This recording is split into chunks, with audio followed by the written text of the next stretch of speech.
Belles conditions d'écoute à tous les internautes des canaux visuels et télévision, vous qui nous suivez partout dans le monde entier, une fois de plus, bienvenue.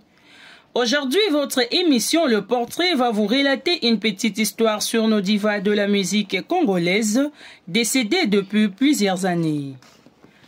De son vrai nom, Alfred Mpongo Landou, connu sous le nom de Mpongo Love. Elle est née le 27 août 1956 dans la ville portuaire de Boma, dans la province du Bas-Congo, actuel Congo central, en République démocratique du Congo, où son père officier de l'armée dirigeait une base militaire. Sa mère était directrice d'un centre social pour l'éducation des filles. En 1960, à l'âge de 4 ans, une injection de pénicilline la rend totalement paralysée. Une année après, en 1961, elle perd son père tué dans un règlement des comptes politico-militaires. En 1962, au bout de 2 ans de soins, elle retrouve l'usage de ses 2 jambes qui resteront cependant légèrement déformées. Mpongo Love commence ses études primaires à l'école Notre-Dame de Boma, où elle s'initie au chant au sein de la chorale. L'ancienne secrétaire de direction dans la société Districard de fait Dokolo, concessionnaire automobile, elle s'est convertie à la musique grâce à l'une de ses amies qui était une proche de DS et Pompolowai, les saxophonistes de renom opérant au sein de l'orchestre Afrisa International de Taboulay Rochero, un des monstres sacrés de la musique congolaise. DS et Pompolowai devient rapidement un encadreur. Il lui recrute des musiciens et compose pour elle ses premières chansons. À l'âge de 19 ans, elle prend pour nom de scène Mpongo Love et crée sous la férule de Pompolowai son propre orchestre qu'elle nomme Tcheke Tcheke Love. Sa première chanson Pas possible Mati, sortie en 1976, lui donne un succès immédiat et époustouflant. Le grand public est ému par cette nouvelle voix pure et limpide d'une jeune fille d'une grande beauté naturelle, malgré son handicap physique. Toujours avec l'aide de son mentor et Pompolowai, elle donne son premier concert au Ciné Palladium, actuel Cinépolis, situé sur le boulevard du 30 juin, en plein centre-ville de Kinshasa, la capitale de la République démocratique du Congo, ex-Zaïre, et c'est en compagnie de l'orchestre Touchoc Zaïko Langalanga. Ce fut une production de la radio-télé-publicité RTP en sigle dirigée par Mateta Kanda, une notoriété dans le milieu audiovisuel des années 1970 et 1980. L'originalité de sa voix limpide, aiguë, légèrement nasale, aux intonations fragiles et précises séduit au premier coup le public quinois, habitant de Kinshasa, et c'est le début d'une histoire passionnelle entre la star et son public.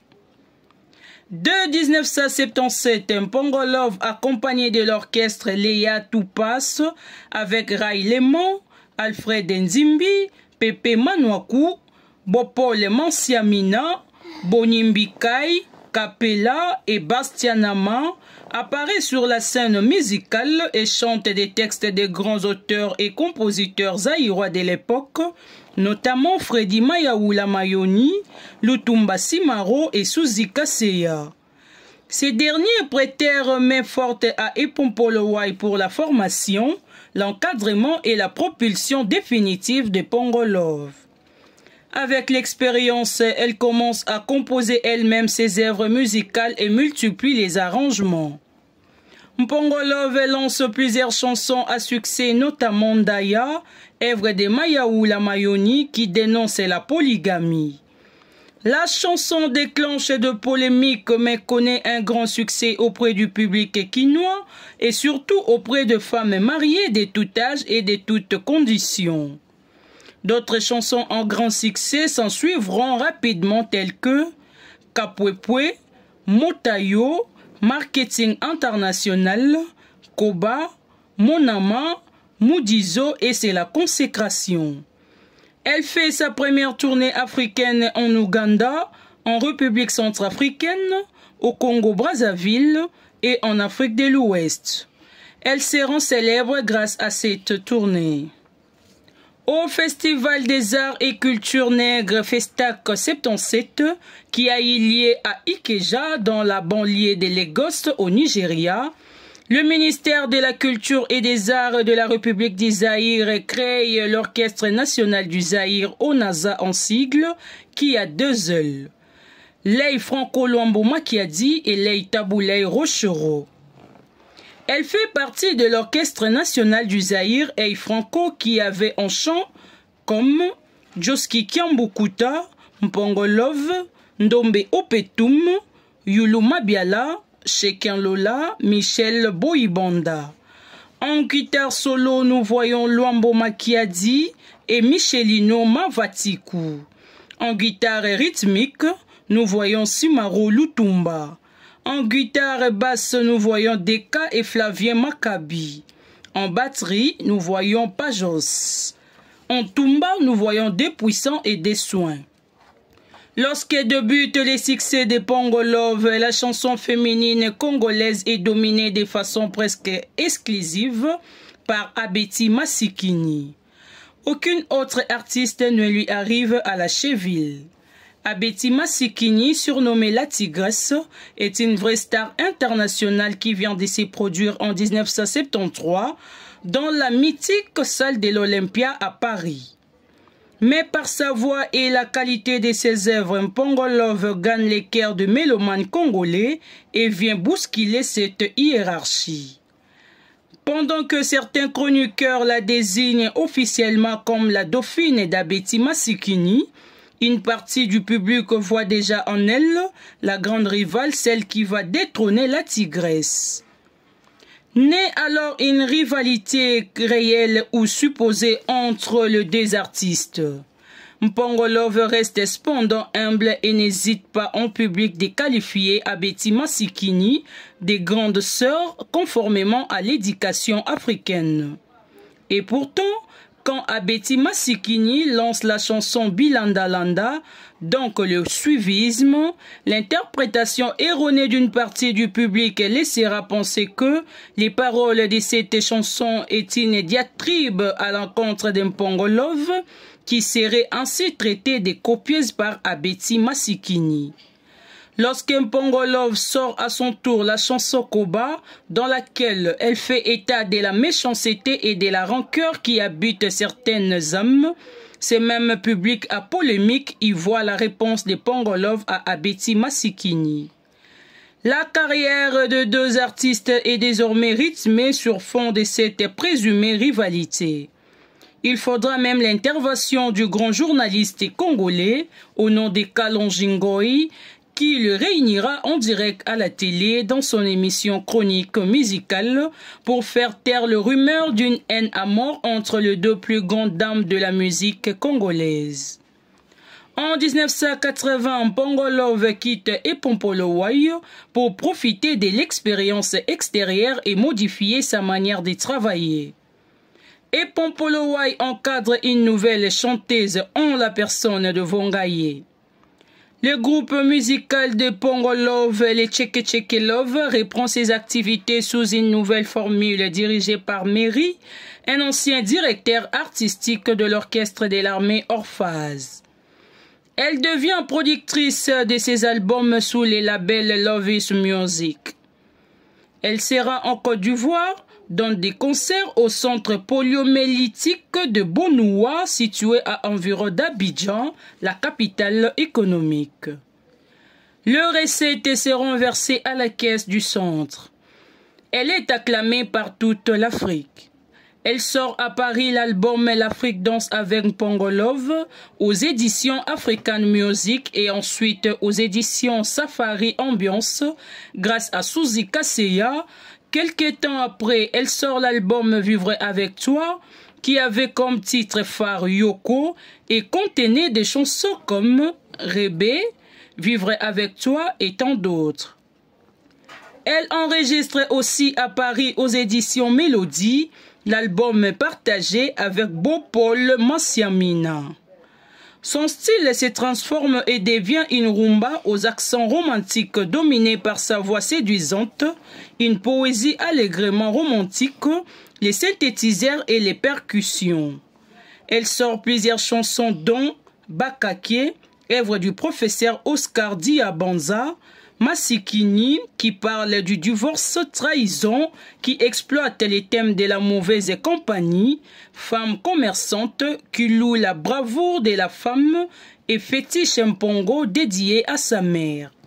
Quelque temps après, elle s'installe au Gabon. Elle était malade depuis le Gabon.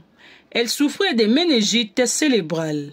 Après plusieurs semaines d'hospitalisation aux cliniques universitaires de Kinshasa, elle s'éteint à l'âge de quelques jours après Vadio Mambenga, un autre grand artiste congolais vivant avec handicap physique. Quelques jours plus tard, c'est déesse Epompolo Wai, son ancien mentor, qui disparaît à son tour. Toute la carrière de Mpongo Love a été marquée par le courage d'une femme qui s'est intégrée dans la musique avec intelligence, talent et conviction et qui n'a pas vu en son handicap physique un frein à son évolution artistique. Elle est devenue l'icône du courage et de l'engagement féminin. À travers son œuvre, les femmes vivant avec handicap ont appris à exploiter leur potentialité naturelle et se sont affermies à travers les temps. Elle n'est plus seulement une star internationale, mais tout un symbole de l'émancipation féminine africaine et du courage dans l'engagement professionnel. Rappelons que Mpongo Love avait 2 frères, 3 demi-frères et une demi-sœur. Mpongo Love était une femme pudique, réservée et très respectée. Mpongo Love était discrète sur sa vie privée. Elle a eu 3 enfants, nous citons Sandra Mpongo Ndo, Richie Mpongo Landou et Grace Mpongo Otina. Signalons que Mpongo Love est décédée le 15 janvier 1990 à Kinshasa, la capitale. Elle a laissé à l'âge de 33 ans une œuvre majeure qui a eu un écho dans toute l'Afrique et continue de merveiller le mélomane du monde entier. La fille aînée de Mpongo Love au nom de Sandra a créé en 2005 une fondation dénommée ONG Mpongo Love dont le but est d'honorer la mémoire de l'artiste et aussi de venir en aide aux enfants et aux femmes handicapées dont Mpongo Love représentait également un modèle de parfaite intégration et de réussite sociale. De son côté, Elisabeth Finon, c'est le vrai nom de l'artiste musicienne connue sous le nom d'Abeti Masikini. Elle est née le 9 novembre 1954 à Kisangani. Elle est la fille de M. Jean-Pierre Finon, né en 1922 et décédé en 1961, un ancien diplomate et homme politique du Congo-Kinshasa, ancien député et gouverneur de la province orientale après l'accession du pays en l'indépendance. Et sa mère s'appelait Marie. Au sein d'une famille bourgeoise de 8 enfants, son père l'initia très tôt au piano. Elle chanta également très jeune comme choriste. En 1961, son père, membre du parti lumumbiste, fut assassiné à Bakwango, aujourd'hui Mbuji-Mayi. Les Finon s'exilèrent à Kinshasa, la capitale du pays. Là, Abeti intégra le lycée Sacré-Cœur, actuel lycée Bosangani. Après ses études secondaires, elle travailla au cabinet du ministre de la Culture Pierre Moucheté. C'est à cette période que la jeune Betty, son surnom, va laisser libre cours à sa passion pour la musique, à la surprise de sa famille. Elle participe en 1971 à un concours de la chanson organisé par l'artiste Gérard Madiata, où elle se classe 3e. Elle modifiera sa date de naissance en y ajoutant 3 années de plus, alors qu'elle a réellement 17 ans. Elle monte avec l'aide de quelques proches un groupe dont les guitaristes et son jeune frère Jean Abumba. Elle s'est fait appeler Abeti Finon et s'est produite dans le Petit Club.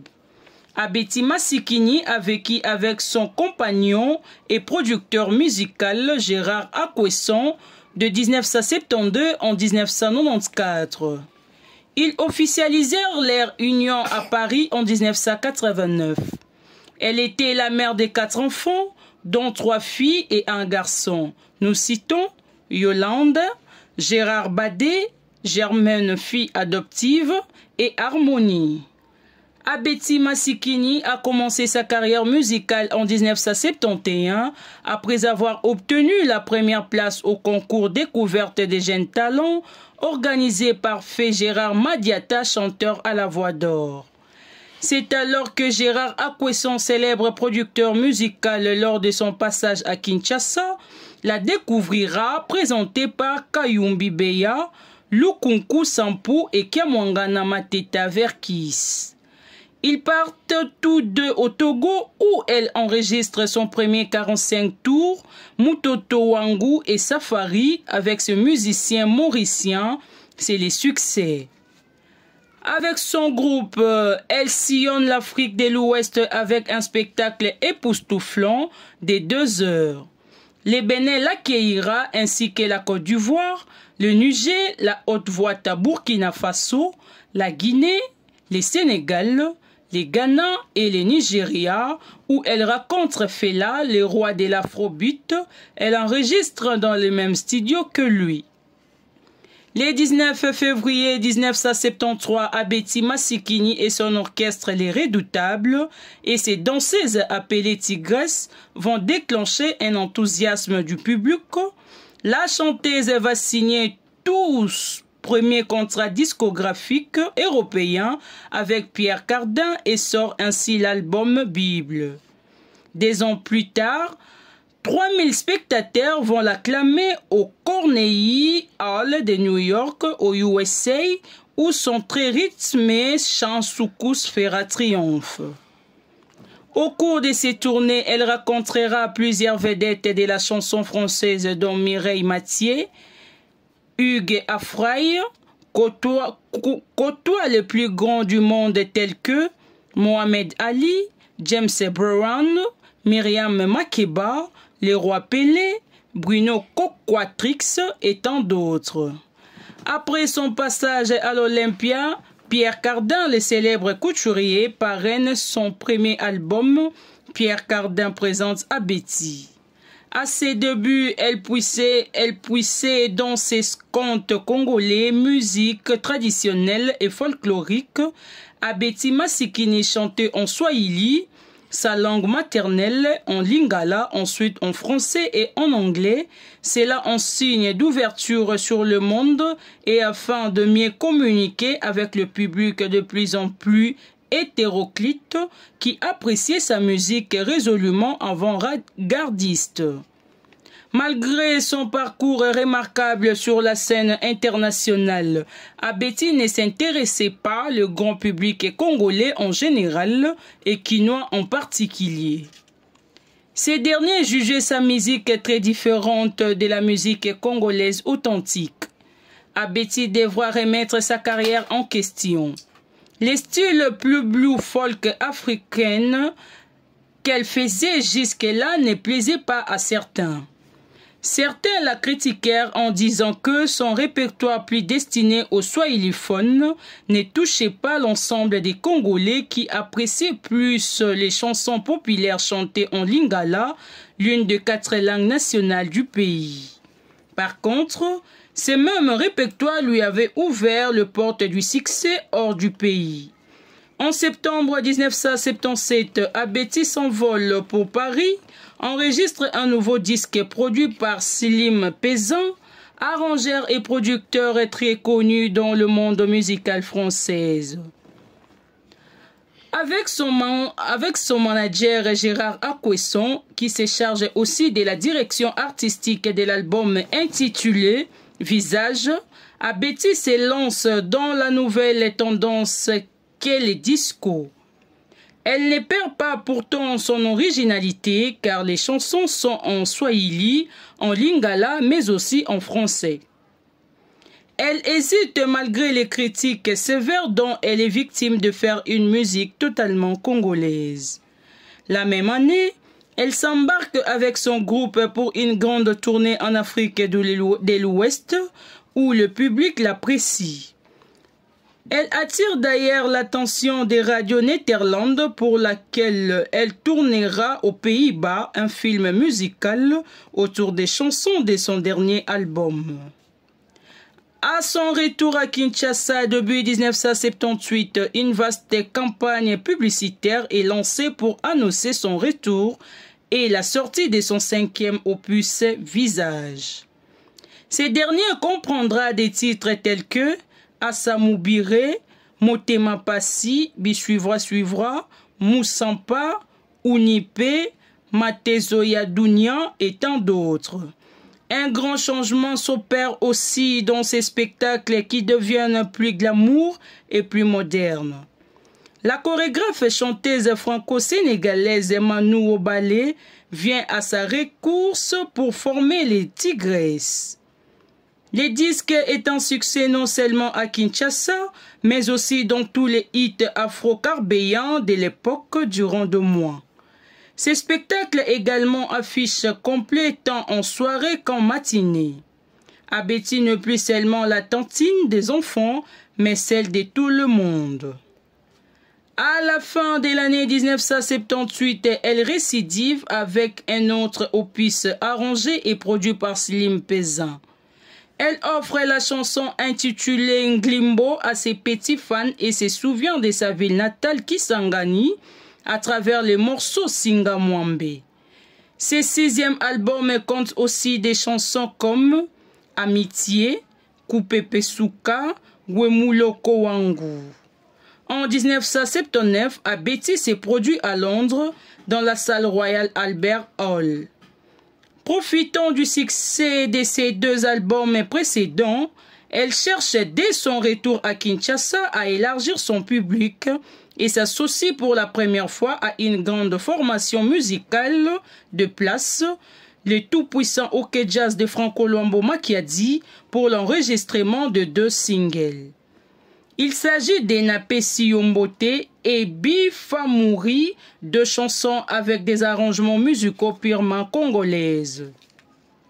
Le premier titre sera un succès populaire sur les 2 rives du Congo, Kinshasa et Brazzaville, et permettra à Betty d'asseoir définitivement sa popularité dans son pays. Cette tentative réussie annoncera le couleur des années à venir. Toutefois, l'album Mokomboso, sorti en 1980, sera dans le style de ces 2 disques passés, c'est-à-dire un mélange électrique disco, pop et rythme afro. En mars 1980, lors d'une visite officielle du président Joseph Désiré Mobutu en Chine, la chanteuse Xu Miyun de la troupe du Théâtre national chinois imite Abeti en interprétant 2 de ses succès, Bisuivra et Motema Passi. En 1981, Abeti célèbre ses 10 ans de carrière. Elle sort son 10e anniversaire, un album arrangé par Sami Massamba avec des titres aux sonorités proches de la rumba congolaise. Barua Kwamupenzi, Chéri Badé, Père Boucher. Chéri Badé sera un succès au sein de la communauté congolaise.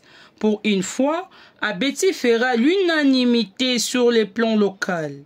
La rumba deviendra pour les années à venir son rythme de prédiction. Cependant, sa musique perdra un peu l'originalité qui la différenciait des autres artistes du Congo Kinshasa. En 1982, I Love You, Mwasi Abolingo sera un autre succès.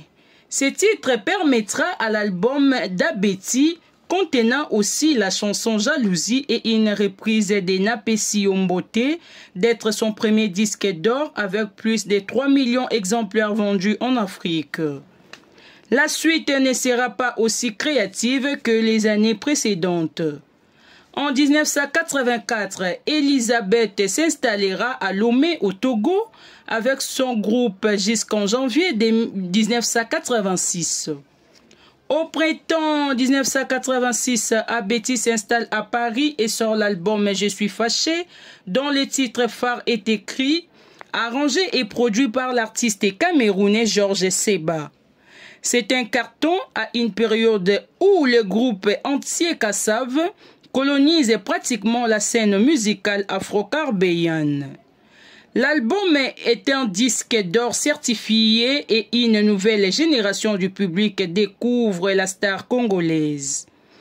L'année suivante, elle récupère la même équipe composée notamment de Georges Seba, Lokasa Yambongo et Dali Kimoko pour l'album En colère dans lequel elle lance les soukous parfumés. Celui-ci n'est pas disque d'or, mais la chanson Scandale des jalousies atteint tube aux Antilles et en Afrique de l'Ouest. Elle participe d'ailleurs à l'émission Champs-Élysées en Martinique. Les disques reçoivent comme récompense en 1987 un maracas d'or. En 1988, Abeti, avec l'appui de son fan club international dirigé par Bertrand Guyenne Matoko, s'est produit le 24 septembre au Zénith, la grande salle des spectacles parisienne, devant 5000 personnes.